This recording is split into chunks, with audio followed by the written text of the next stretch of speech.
Bonjour à tous. Eh bien, prenons un instant aujourd'hui pour lire et méditer un passage du Livre du ciel de Luisa Picaretta. Au nom du Père qui m'a créé, du Fils qui m'a sauvé et du Saint-Esprit qui me sanctifie. Amen. Jésus, je me plonge dans ta divine volonté, je m'unis à toi, je m'identifie à toi, je me consume en toi, je fusionne ma volonté dans la tienne et je te supplie, Seigneur, de venir t'installer dans mon âme avec le Père, avec l'Esprit Saint, ton royaume, ton trône, tes actes divins, tes attributs divins. Viens t'installer dans mon cœur et agis à partir de mon corps à moi, de toute mon humanité, que je t'offre en gage de mon amour pour toi. Au nom de tous et particulièrement au nom des âmes du purgatoire, au nom de tous les agonisants, de toutes ces âmes qui vont mourir aujourd'hui, au nom des pécheurs obstinés, de toutes ces âmes qui ne t'aiment pas, qui ne veulent pas de toi, qui sont vraiment le cœur tout froid, tout fermé, indifférent à ta présence.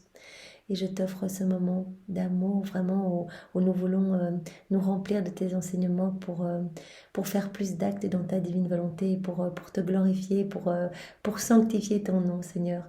Eh bien, nous t'offrons également ce moment au nom de toutes les âmes qui te sont consacrées et qui s'écartent du chemin, qui t'abandonnent et te laissent seul, et au nom de toutes les âmes qui n'ont pas foi ou plus foi en ta miséricorde et qui par là même, comme de nouveau Judas, eh bien marquent sur leur front le sceau de la perdition. Seigneur, vraiment qu'il puisse y avoir une retombée de grâce, puisque ce moment c'est toi qui vas le faire en nous, c'est toi qui vas venir le méditer à travers nos pensées, nos intelligences, nos cœurs. Et bien qu'il puisse y avoir vraiment cette retombée bienfaisante dans toutes les âmes et qu'il y ait beaucoup de conversions, beaucoup de retour à toi, beaucoup d'âmes du purgatoire qui vont pouvoir voilà, se jeter dans tes bras. C'est ce que nous te demandons, Jésus. Maintenant, voilà, prépare-nous, prononce ton Ephata sur notre âme pour que nous puissions recevoir ce nouvel enseignement et qu'il puisse vraiment porter du fruit pour ta gloire, que nous puissions le mettre en pratique et te plaire chaque jour davantage, Seigneur, être pour toi des tabernacles d'amour, des petits lieux de réjouissance, voilà, que nos âmes soient vraiment des lieux de repos pour toi, Seigneur. Parle maintenant à travers ma bouche, envoie-moi ton Esprit Saint, que je reste toujours unie à toi dans ta vérité. Alors nous sommes maintenant dans le volume 16 et nous allons commencer à méditer le passage du 23 juillet 1923. C'est Louisa qui parle. Comme à l'accoutumée, je m'abandonnai complètement en la divine volonté, et mon doux Jésus se fit voir en avançant vers moi afin de me recevoir dans sa très sainte volonté. Donc c'est incroyable. Déjà, ces quelques lignes, on voit déjà que quand on se plonge dans la divine volonté, c'est Jésus qui directement vient nous recevoir dans ses bras pour nous accueillir dans son acte unique et éternel d'amour, dans ce grand bain de sa lumière, de ses mérites, de son sang, de sa divinité, de sa volonté, de son humanité. Vraiment, dans la divine volonté, il y a tout et donc il vient nous y accueillir. Quand nous émettons le désir d'unir notre volonté, de la fondre dans la sienne. Il me dit: ma fille, ma volonté se tient continuellement en relation avec la volonté de la créature. Et à travers cette relation, la volonté humaine reçoit la lumière, la sainteté et la force que contient ma volonté. Voilà, il y a tous ces canaux d'amour entre le cœur de Jésus et notre cœur pour que notre volonté soit remplie de la sainteté, de la sagesse, de la divine volonté, de sa puissance, de sa lumière, etc. Malheureusement, très souvent, quand nous faisons nos volontés propres, nous obstruons ces canaux par lesquels Jésus veut nous remplir de sa vie divine et veut vraiment nous remplir de lui, de sa personne, de tous ses attributs divins. Nous les obstruons à chaque fois qu'on veut agir seul sans Jésus. Mais Jésus dit, voilà, à chaque fois qu'une âme s'abandonne entre mes bras, elle reçoit. Il y a vraiment cette purification de son âme et je peux prendre de plus en plus de place dans son cœur. Ma volonté agit ainsi dans le but de donner par avance à la créature la vie du ciel. Donc vraiment, c'est la deuxième fois ou la troisième fois que Jésus répète que vivre dans la divine volonté, c'est vraiment déjà la vie du ciel sur la terre. Jésus nous donne la vie des bienheureux ici-bas, c'est-à-dire être gorgé de divin en fait. Vraiment être rempli de sa lumière, de ses grâces, de ses bénédictions, de son Esprit Saint. Si elle m'accepte, elle adhère à cette vie céleste. Voilà, si on accepte d'unir notre volonté à la divine volonté, eh bien, on adhère à cette vie céleste. On la reçoit directement, y compris, voilà, on va recevoir la sainteté divine. On va recevoir en fait la sainteté de Dieu. Mais si dans ses actions, elle n'accueille pas cette suprême volonté dont l'intention est de la rendre heureuse, forte, sainte, divine et transformée par la lumière divine, elle reste seule avec sa volonté humaine, qui la rend faible, misérable, boueuse et remplie de viles passions. Donc le contraste est assez énorme entre faire les choses avec Jésus, c'est tout simple, Jésus vient faire cette action en moi, je mange dans ta divine volonté, je marche dans ta divine volonté, je parle, je médite dans ta divine volonté, je vais travailler, je conduis dans ta divine volonté, etc. Même je dors dans ta divine volonté, tout devient une prière, une louange, une adoration, une bénédiction de la manière la plus parfaite qui soit, puisque c'est Jésus qui le fait en nous. Et donc voilà, si on s'unit, on reçoit directement la force, la puissance de Dieu, sa sainteté, sa divinité. Vraiment, il transforme notre cœur en lumière divine, comme il dit. Mais si on choisit d'agir sans Jésus, donc on mange sans penser à Jésus, on marche sans unir notre volonté à la sienne, eh bien on se remplit de boue, on se remplit de noirceur. Donc notre âme, au lieu de se remplir de lumière de par cette union sanctifiante, eh bien elle se remplit de ténèbres, de misère, de noirceur, de puanteur. Jésus utilise vraiment même ce terme dans d'autres passages, vraiment comme quelque chose en putréfaction, voilà, puisqu'il n'y a plus cette vie divine en nous. Eh bien, tout meurt et tout vraiment devient misère. Et la divine volonté en nous est asphyxiée, elle est vraiment, elle est étouffée par nos misères. Donc vraiment, Jésus utilise, l'âme est remplie de viles passions, elle est boueuse, misérable, faible. Donc vraiment, ça vaut la peine de vraiment nous unir à Jésus et on peut lui demander cette grâce. Voilà, Seigneur, donne-nous cette grâce de la souvenance pour que tout au long de la journée, nous puissions nous unir à toi et que tous nos actes deviennent divins, éternels et puissent te glorifier, puissent sanctifier ton saint nom. Ne vois-tu pas combien d'âmes s'enlisent à cause de leur faiblesse, incapables de se décider à faire le bien? Quand on agit dans nos volontés propres, c'est très difficile de se relever de nos péchés. Le Seigneur nous laisse dans sa volonté permissive et donc on ne reçoit que très peu de grâce puisque on est tout fermé, on est rempli de noirceur, etc. Et donc il dit, regarde toutes les âmes qui ont vraiment du mal à se décider à faire le bien. Certaines sont incapables de se dominer, d'autres sont inconstantes comme des roseaux agités par le vent ou incapables de prier, sans d'innombrables distractions. Voilà, elles sont remplies de distractions, etc. D'autres sont toujours mécontentes, d'autres semblent nées pour ne faire que le mal, etc. Toutes ces âmes se privent de s'unir à ma volonté dans leurs actions. Quand on s'unit à Jésus, nous savons que c'est lui qui agit en nous et donc il va vraiment gommer nos imperfections, nos misères, nos mauvaises passions, nos mauvaises tendances, nos mauvais comportements, nos mauvaises pensées, tout ce que nous avions l'habitude de faire sans Jésus. Et vraiment, nos rechutes continuelles dans les mêmes péchés, eh bien le Seigneur va venir les retirer de notre âme puisqu'il ne supporte pas le péché et qu'il va s'installer dans notre cœur si nous nous abandonnons entre ses mains divines. Il s'installera dans notre cœur et donc il va opérer ce grand défrichage. Il va vraiment retirer tout pour se sentir bien en fait, pour avoir de la place, pour établir sa vie en nous, pour vraiment que sa divine volonté soit opérante et agissante dans toutes nos actions. Ma volonté est à la disposition de tous, mais parce que les âmes la fuient, elles ne reçoivent pas ses biens. Voilà, si on est dans la volonté permissive, on va essayer de se débrouiller tout seul, mais on ne recevra pas tous les biens qu'on pourrait recevoir en unissant notre volonté à la sienne. Nous savons que tous les actes de Jésus, tout ce que Jésus a fait, que son humanité a fait dans sa divine volonté lors de son passage sur la terre, eh bien tous ces actes sont là. Tout ce que Jésus a fait, manger, boire, parler, travailler à l'atelier avec Saint Joseph, etc., tout cela est suspendu. Tous ces actes-là, toute sa passion, ses souffrances, etc., tous ces actes sont suspendus avec tous les fruits irrelatifs. Donc tous les fruits attachés à chacun des actes de Jésus, tout est là. Et Jésus attend de nous donner à chacun de nous. Il dit comment vous pouvez accéder à tous ces fruits? Eh bien en vous unissant à moi, en me laissant prolonger ma vie en vous, en m'autorisant à faire de vos vies des extensions de ma propre humanité. Vraiment, à travers vos vies, je vais pouvoir déverser tous les fruits de la rédemption. Donc, dans vos vies à vous, dans votre âme à vous, mais aussi dans tous les cœurs de toutes les générations. Vous n'avez pas idée de ce qui se passe. Il y a des milliers d'âmes qui se convertissent, qui se sanctifient, voilà, qui ont une ferveur nouvelle dans leurs prières, qui sont éblouis de la beauté, de l'amour de Dieu, etc. Quand on fait un acte dans la divine volonté, c'est tout cela qui se perd au niveau spirituel.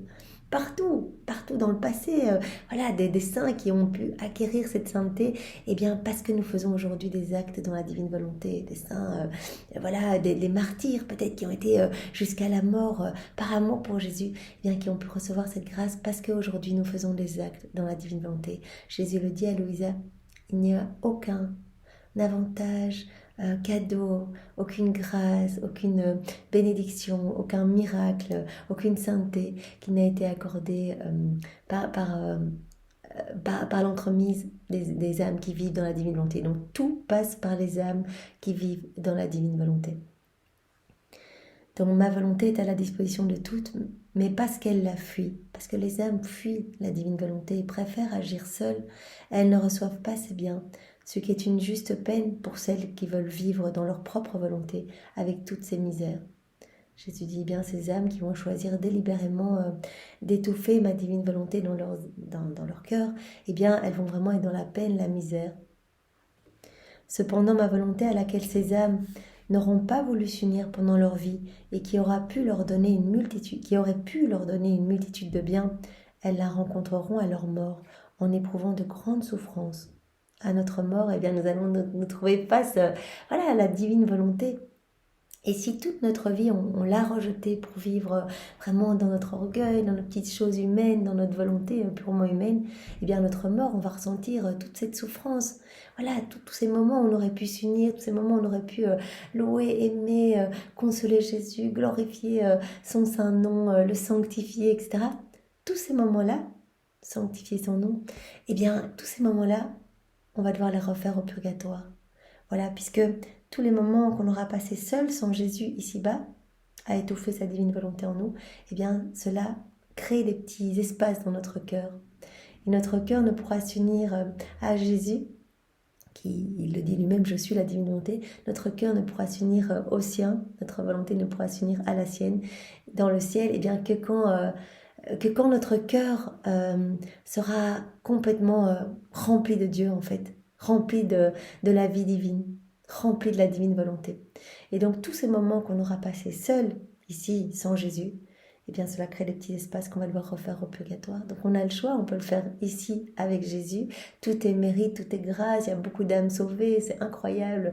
À chaque fois, on crée de nouveaux soleils. Enfin, Jésus crée de nouveaux soleils dans notre âme, il orne notre âme des plus beaux joyaux du ciel, etc. Ici-bas, c'est facile, on s'unit à Jésus et on avance et on fait les petits actes du quotidien, notre vie devient prière, c'est magnifique. Ou alors, on ne le fait pas, on est noirceur ici, on ne sauve aucune âme, on est écrasé par nos souffrances, on n'a aucun fruit de chacune de nos actions, et quand on arrive là en haut, on passe un temps très long au purgatoire, parce que on ne peut plus faire jouer nos souffrances pour essayer de consoler Jésus, d'unir nos souffrances à celles de Jésus, etc. Non, c'est trop tard, c'est le temps de la justice. Et donc voilà, ce temps-là, on devra le passer dans la souffrance. Et donc autant le faire ici et vraiment réclamer de tout notre cœur, à chaque battement de notre cœur. On peut demander que chaque battement de mon cœur te glorifie, Seigneur, et te demande que vienne le règne de ta divine volonté ici-bas sur la terre, comme au ciel, que toutes les âmes puissent s'ouvrir à cette grâce, à cette union avec toi, Seigneur. Voilà, donc au moment de la mort, les âmes qui ont vécu sans moi, qui ont vécu dans leur volonté propre, rencontreront à leur mort ma divine volonté en éprouvant de grandes souffrances, dans la mesure où elles l'auront fui durant leur vie. Parce qu'en la fuyant, elles se seront rendues coupables, elles se seront couvertes de boue. Ainsi, il sera juste qu'elles souffrent proportionnellement à leur refus de s'unir à ma volonté sur la terre. Il y aura tout ce temps, voilà, ça va être proportionnel. Tout ce temps qu'on aura passé tout seul dans nos volontés propres, eh bien, devra être refait au purgatoire. Ces souffrances seront sans mérite, sans mérite. dans la justice au purgatoire, sans gain nouveau, contrairement à ce qu'il en aurait été si elles s'étaient unies à ma volonté durant leur vie terrestre. Nous savons qu'une souffrance ici-bas, si on l'unit aux souffrances de Jésus et dans sa divine volonté, c'est incroyable. On permet à Jésus de venir souffrir en nous à nouveau et de distribuer le fruit de toutes ses souffrances à lui.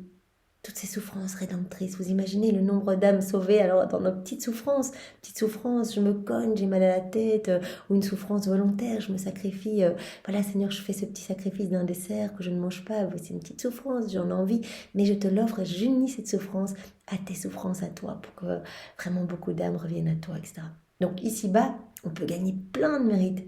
Toutes les âmes qui vont être sauvées, voilà, parce qu'on a fait un acte en union avec Jésus, qu'on a offert nos souffrances par exemple, eh bien Jésus va nous donner le mérite de ces âmes sauvées, de nos souffrances, de nos prières, de nos réparations à notre mort. Donc ça c'est incroyable puisque c'est lui qui fait le travail en nous. On ne fait rien d'autre que d'offrir à Jésus, que de s'unir à lui. Lui il fait tout le travail, il nous donnera tout le mérite de toutes ces âmes qui ont été touchées par un acte qu'on a fait en union avec lui.